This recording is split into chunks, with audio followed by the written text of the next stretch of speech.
This episode is brought to you by Upslope Brewing, who wants you to après everything, just not 24/7. From the heart of hashtag can country here in Boulder, Colorado, Upslope Brewing is ushering in the holiday season with a brand new beer, the Spruce Tip IPA, made with Colorado spruce tips, handpicked by Henry Wood himself. Hello, everyone, and welcome to Dispatch Radio. I am your host, Russ Rizzo, and today we bring you a fresh edition of Front Range Live, our new monthly live recording sessions. Today we've got an interview with Upslope Brewing founders and owners, Matt Cutter, Dany Pages, and Henry Wood. Before we get started, I want to let you know about a couple of chances to come see us live. This week on Thursday, November 8th, come run with Gina Lucrezzi and the Trail Sisters at Berkeley Park Running Company in Denver. And next week on Monday, November 12th, you have a chance to run with a living legend. Professional ultra runner and Golden's hometown hero, Courtney DeWalter, will be with us at New Terrain Brewing. She'll be joined by Moab 240 race director Candace Burt herself for a community run and talk. It's going to feature plenty of special guests. It's one you're not going to want to miss. Details at dispatchradio.com. Click on the events page. If you'd like to keep up to date on live monthly recordings we're planning throughout the Front Range in 2019, be sure to sign up for the newsletter on the site. If you'd like to host or sponsor a live event, contact our team at info@dispatchradio.com.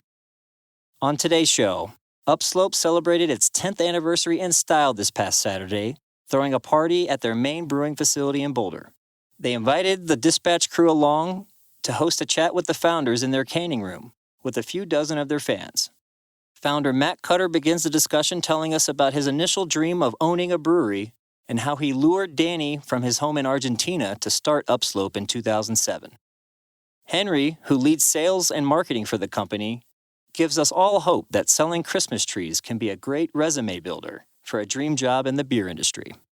We hope you enjoy the episode, and if you do, let us know with a review on Apple Podcasts. Your reviews help others find the show, which helps us grow and deliver more episodes like this. Now on to the show. Thank you all for tuning in. Make sure to sign up for the newsletter at dispatchradio.com to be alerted of live events coming at you throughout the Front Range. And make sure to tune back in about a week for those fresh episodes with the Trail Sisters and Courtney DeWalter and Candace Burt. Thanks for tuning in.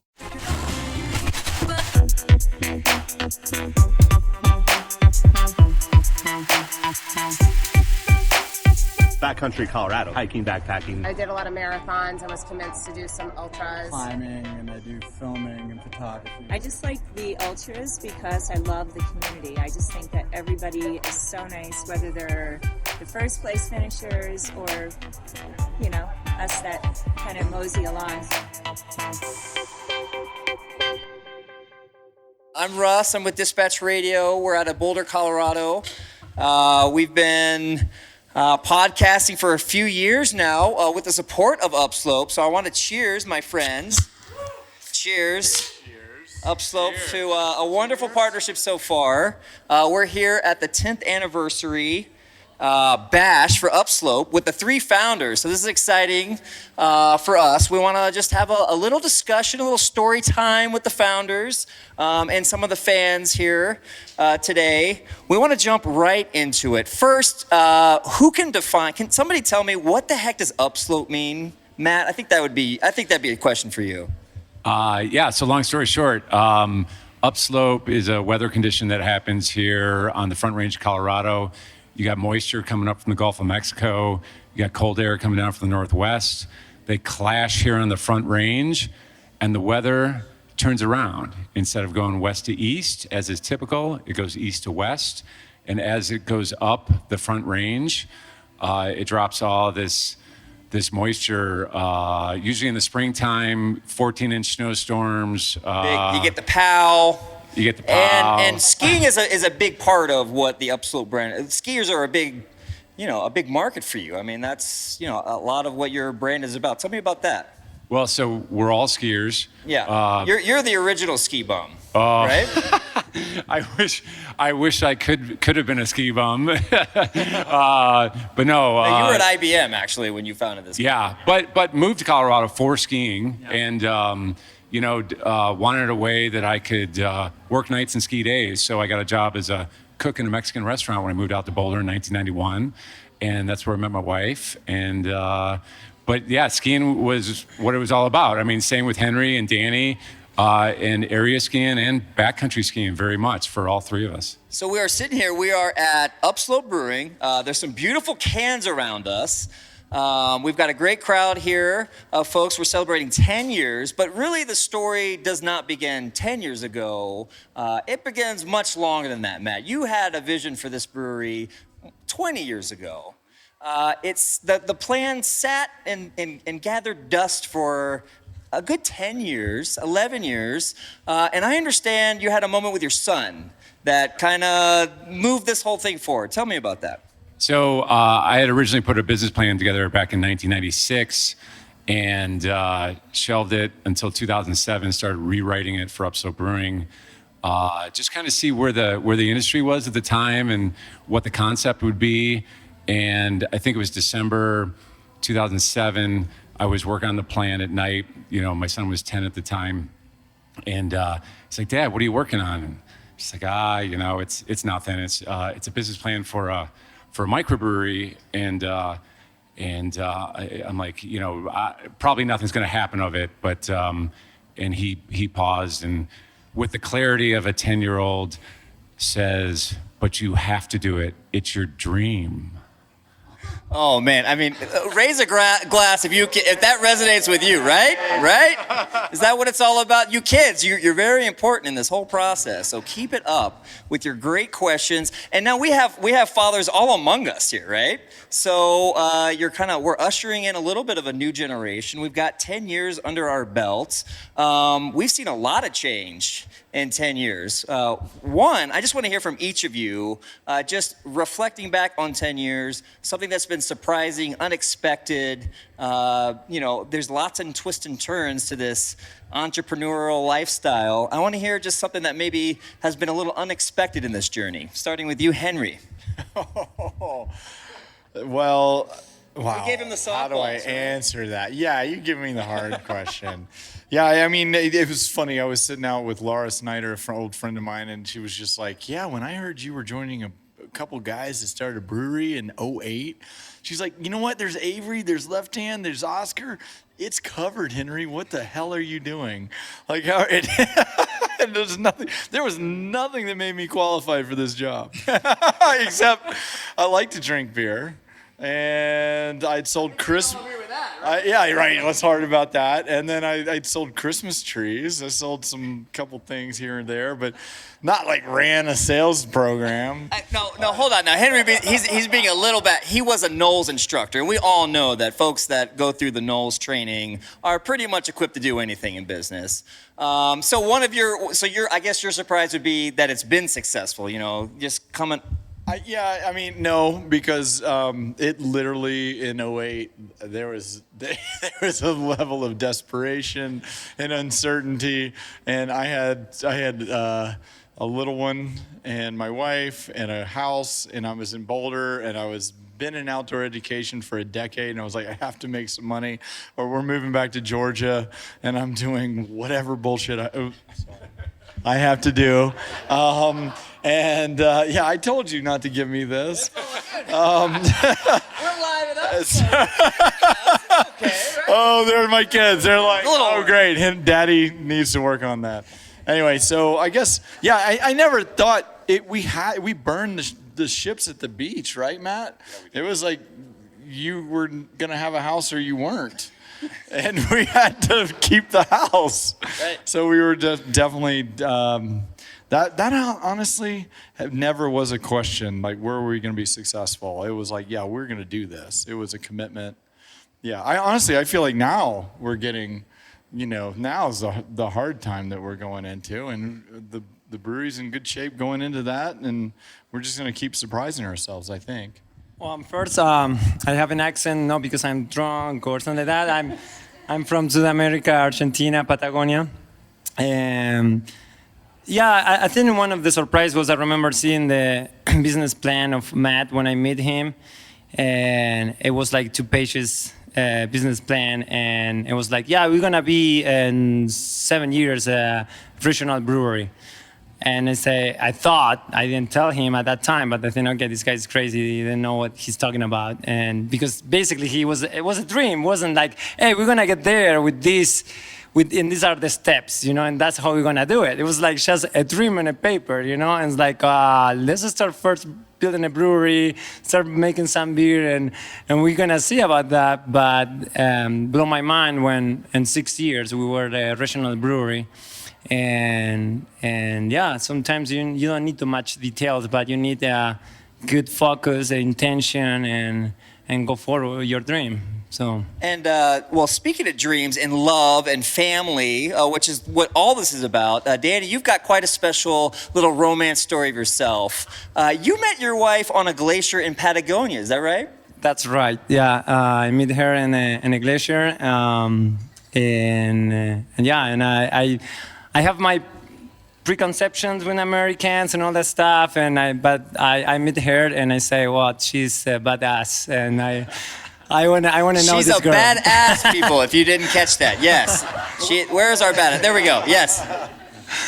So we meet there, and I was really impressed about her, and I have my life being rebuilt, and I have my business there, my brewery for 10 years, and working really hard, and I was really happy. And she left, and she went back, and that was hard because all the thing I have built, all the happiness I have, it just went away. So. Is she crying yet? Hold on. I'm gonna cry. I don't know if she's gonna cry, but.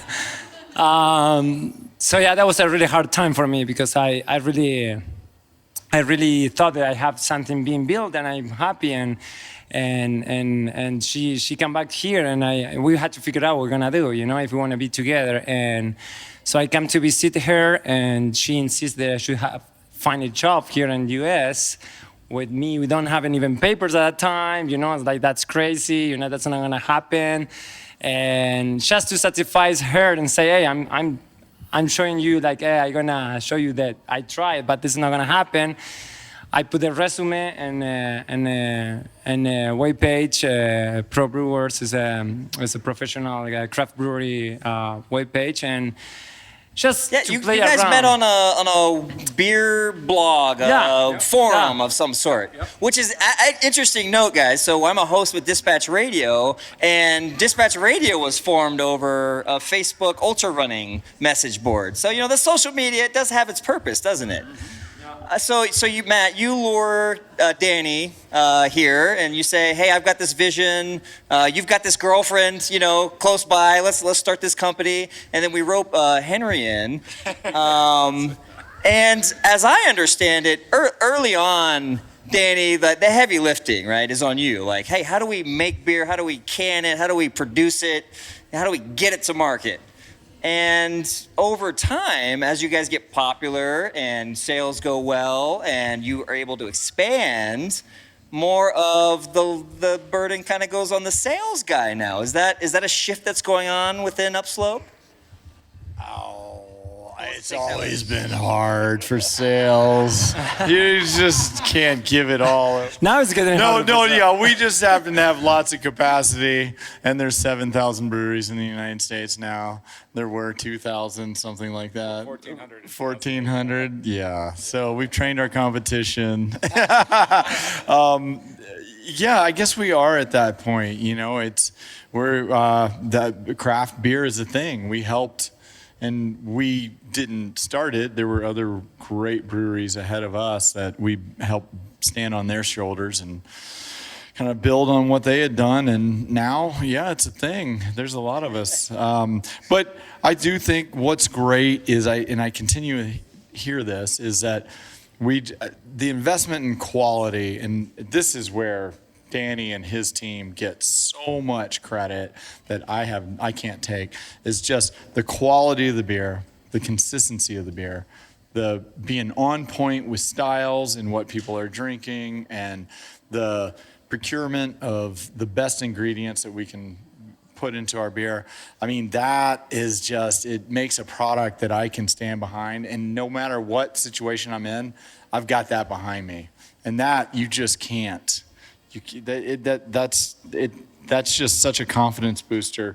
No matter what, some big chain national buyer who's telling me he started a stop clock and he's like, look, you got 5 minutes to give me your pitch, and then you got to get out of here because I got another guy coming in who wants to sell me the exact same thing. And I'm like, taste the beer. Let's let that do the work. And it does. And it's great. So consistently being that go-to beer for people that they know they're not taking a gamble. We all go to liquor stores and there's so many beers out there and it's this can and this artwork and I've never seen it and I'm gonna take a chance on it. But let's make sure I show up when I go home, I got something I know I'll drink and I'll get some Upslope. And that's our brand. That's what we make. That's what Dany makes. So it's a good thing to have him behind me. And Matt, I know it must have been an emotional time for you last year. You retired Pale Ale #1, your original beer, and you replaced it with this new upstart. You can see it right here, this beautiful stack of red and white cans. Tell me about that. Tell me about giving up Pale Ale #1 and moving on to the future, which is apparently Citra. Yeah, so it was about a year and a half ago. We were going on the path of, we're always looking at our lineup. We're always innovating. We have the benefit of having 2 breweries, Lee Hill, where we started, 7-barrel brew house, here at Flatiron Park, 30-barrel brew house. So what was our main production facility at Lee Hill is now our playground. So we can innovate. And we had innovated, and the Citra Pale was coming out. We had it in both of our tap rooms, and it was always in the top 3 for a year and a half. Just crushing it in sales. It, yeah. You're local. The people, the locals telling you this is the stuff we like. It's a great, field research, our 2 tap rooms. It's like, what do the people want? What are they gravitating toward? And Citra was up there all the time. And so, our #1 beer, the first beer that Dany and I brewed together, it has our corporate color on it, and it is Upslope, and it's a damn good beer. It's here today, as a matter of fact. We brewed it 7-barrel batch just for this occasion. Did anybody have an original Pale Ale one? All right. Well, there we go. We brought it back from the dead today to celebrate. And it's a phenomenal beer still to this day. But what does that tell us about beer drinking? Where it's going? There's been a shift. It evolves. The Pale Ale is a fantastic beer. There's nothing sexy about that beer, but it's a fantastic beer. So. And the people want sexy now. They want sexy. All right. So what's sexy? Tell me. Oh, Dany, you tell me.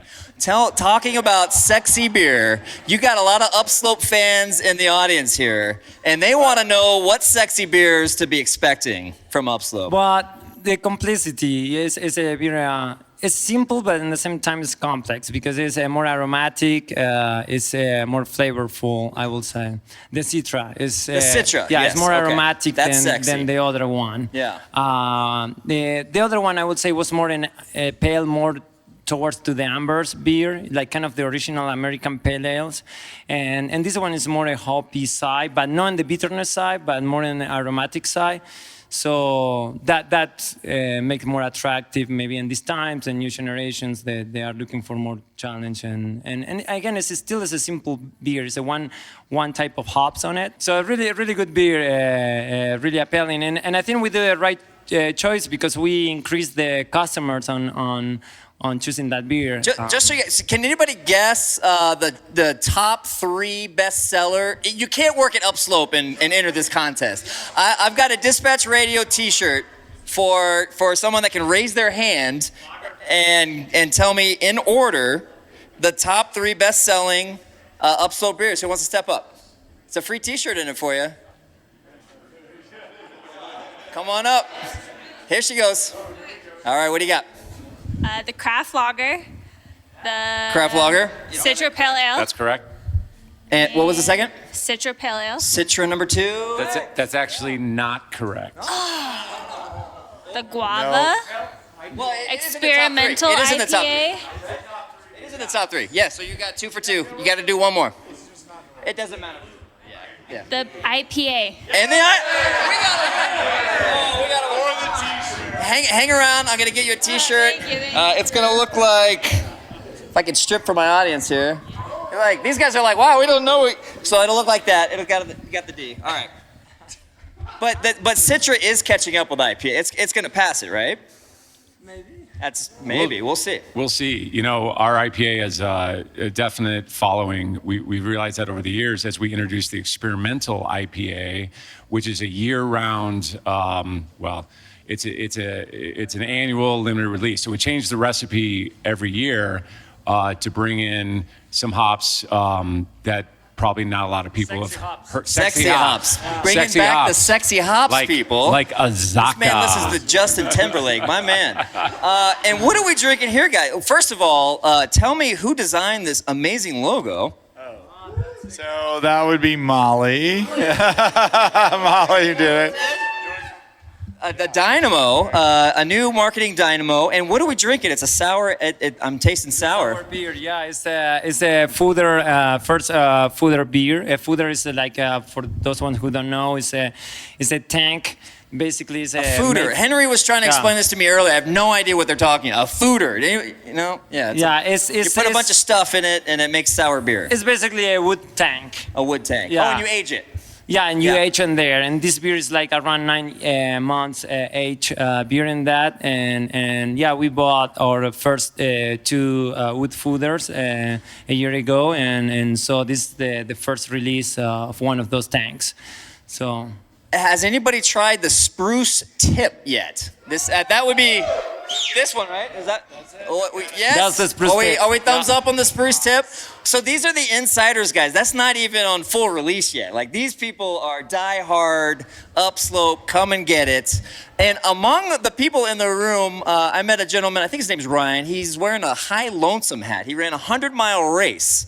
And people that aren't from Boulder might not quite understand that.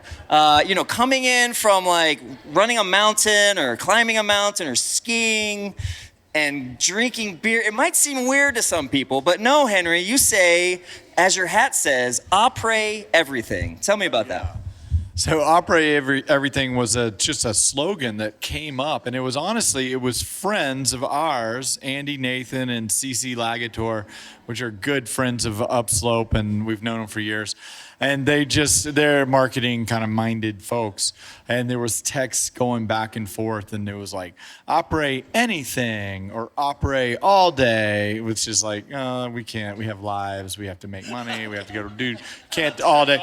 Like, what about après everything? And so that became a campaign about a year and a half ago, maybe a little bit longer. And we just started testing it and putting it out there. And it's been very, very tremendously successful. We've had a little bit of pushback. You go into rural Wyoming or Montana, and they're like, "What's this French stuff?" I'm like, "Good that you know that that's French." But at the ski resorts, everybody gets it. In Colorado, you get it. It's like, where are we going to operate? I remember that being my Mary Catherine and I get done skiing, in Vail, and we're like, where are we going to operate? And there was no question. So it was operate everything. Operate hard day in your startup. Operate after that trail run that you did. Après, a day of skiing, all of that. So that kind of took, and it got root, and it's been a slogan. And then since then we've changed over. That still lives, but we've added Can Country, which is super Western. And can country is relevant because, beer innovation happens here in Colorado, and can innovation happens here in Colorado. And you all, if I'm not mistaken, were the first to can an IPA, is that right? Did I nail that?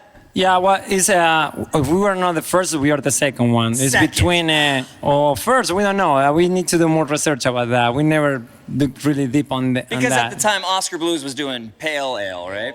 Yeah, they were doing. That was a pale ale. Yeah, Oscar Blues is the first craft brewery to put the craft beer in cans. We are one of the first breweries to put an IPA in a can. So, and also make much light beers too. Like we pioneer with certain things, like put the Belgian beers in cans. Like, what? You cannot do that, guys, And that's, we can do. In sours, yeah, beer in cans. So we were more in that direction. Like I remember even IPAs at that time, it's like, you cannot do that, and like, yeah, we can. And now you go to a liquor store and you see how many IPAs there are in cans, and you can tell that. And does that tie back to the yes we can? There's a hashtag yes, for you. Yes we can. Yes we can. All right. Does that tie back to the brand? Is it true? Backcountry skiing, light, cans, was that part of it, Matt?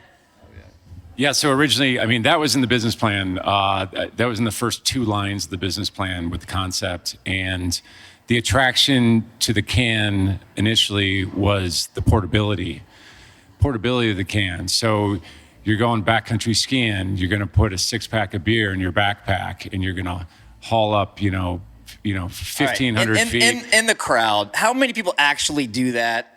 Put beer in their backpack, go ski? Yeah. Oh, quite a number. Oh, quite a number. You cheeky skiers. I love it. I'm telling you, when you get to a hut that's at 11,000 feet. By the way, I do it too. I just. And you took 4 hours to skin up there. You take a 6-pack of beer out of your pack, and somebody else brought some cheap vodka and some Crystal Light. Oh, you feel sorry for them, brother. I've had people offer me $20 for 1 can of beer up at a hut, and I said, that's resonating. People are like, yeah, that seems to be the going rate. Yeah. I said, your money is no good up here. Now, what kind of beer was it? It was our IPA. The IPA. Okay, gotcha. So, Dale, where's Dale? Dale's my man. He's going to be taking audience questions in a second, okay, guys? So we'd love to hear your questions. Make them good. We don't have a lot of time. These guys have to scoot in about 10 minutes. While we're thinking of our questions, tell me about a non-Upslope beer. Dale told me to ask this. A non-Upslope beer that you like? So we just had our sales summit on Thursday, and I asked the question, for everybody on the sales team, what's your deathbed 6-pack? Ooh. And you just had to think through that, and you're just like, whoa, how do I start? So I would say... So I have to kill a brewery? Here, I got it right here.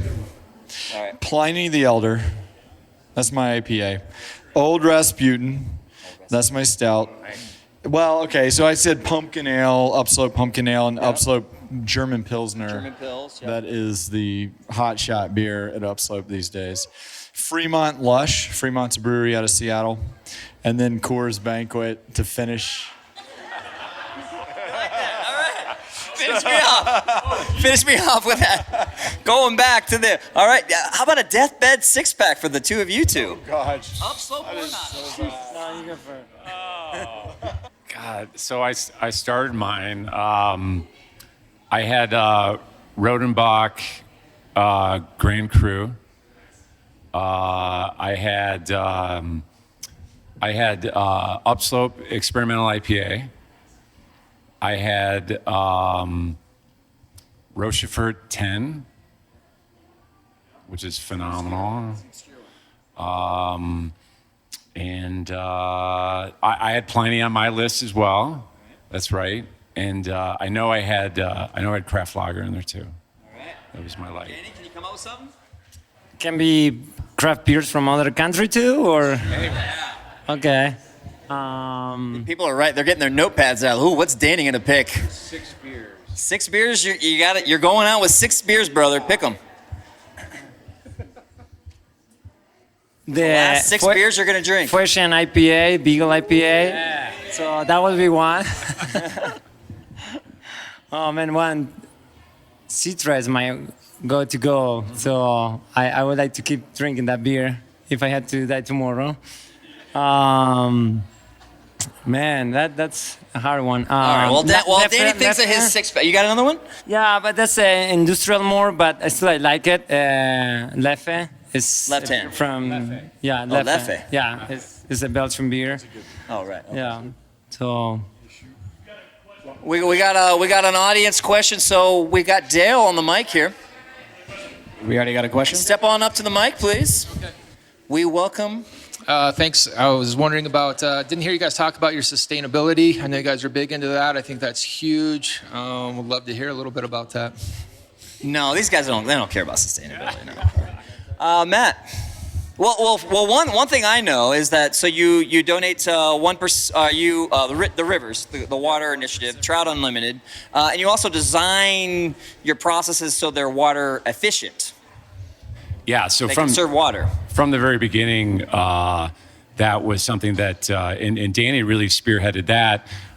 It was in the design of the brew house, so that when we cool our wort, the water, once it's heated up from the wort, when we're knocking out our beer, it's circulated right back into the hot liquor tank. So every time we brew, we save hundreds of gallons of water every time we do that. So that was the tip of the iceberg. And then when Henry and I were looking at our first sales vehicle outside of a 1998 Nissan Frontier pickup truck, which was Henry's dirtbag climbing, living in the back pickup truck, we bought a CNG van, a compressed natural gas van.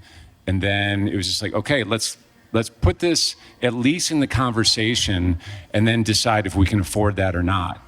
And then over time, when we bought, when we came into Flatiron Park, and of course we put in LED lighting. And when Dany and I were building it out, we put in an on-demand boiler that broke the budget by 20 grand. But yeah, we're going to do that. We're going to have the most efficient boiler out there because of its energy use. And from there, people like the boiler. You hear that? There are a lot of fans for the boiler. Guys, we only have a couple more minutes. We want to move on. Upslope is, you guys are doing a lot to conserve sustainability. You're living the brand that you project out there is the short way to put it. Packaging is one of the big ones. All our cardboard board is forestry sustainable. That every cardboard board that we package is certified for that. The cans are 100% recycled.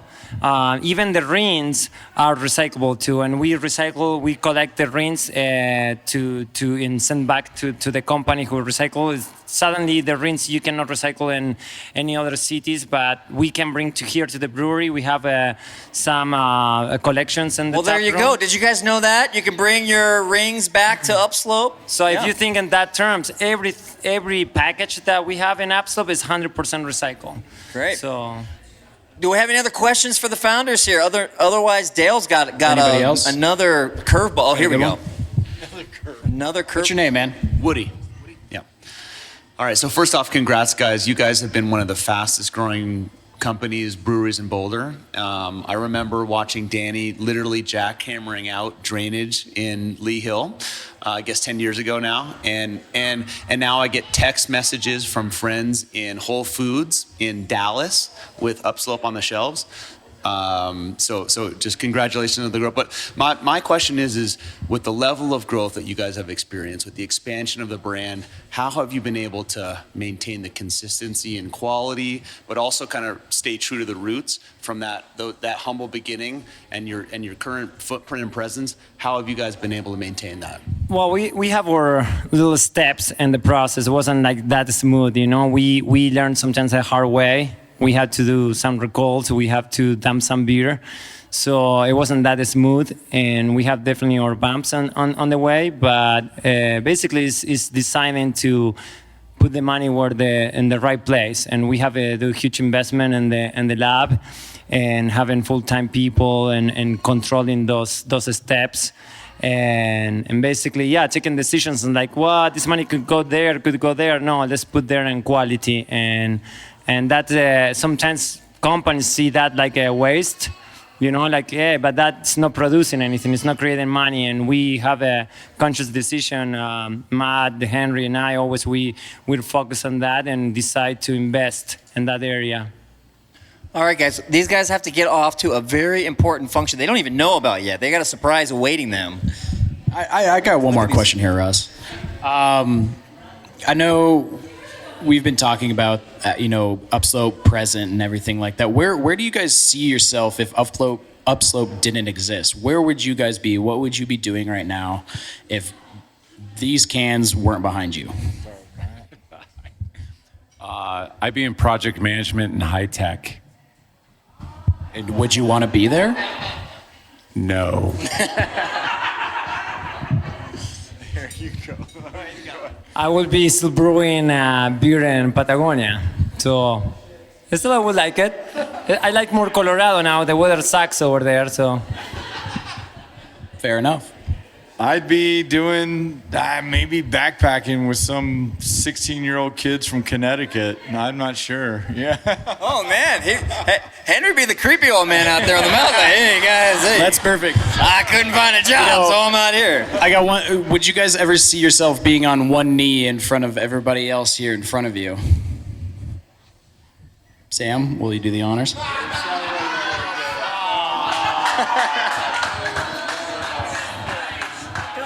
For people who don't know, this is a lemon lime malt beverage that we brewed in collaboration with Call to Arms, aka our own version of Smirnoff Ice. What we do around the brewery is we ice each other quite often, and today only seems fitting that these guys have to do it themselves. You're getting iced, boys. You're getting iced. Hold on, Yeah, go. You got it. You go. Oh, we know who the champ in this group is, huh? Come on, Henry. You got it, baby. Dirtbag. Come on, Dirtbag. All right.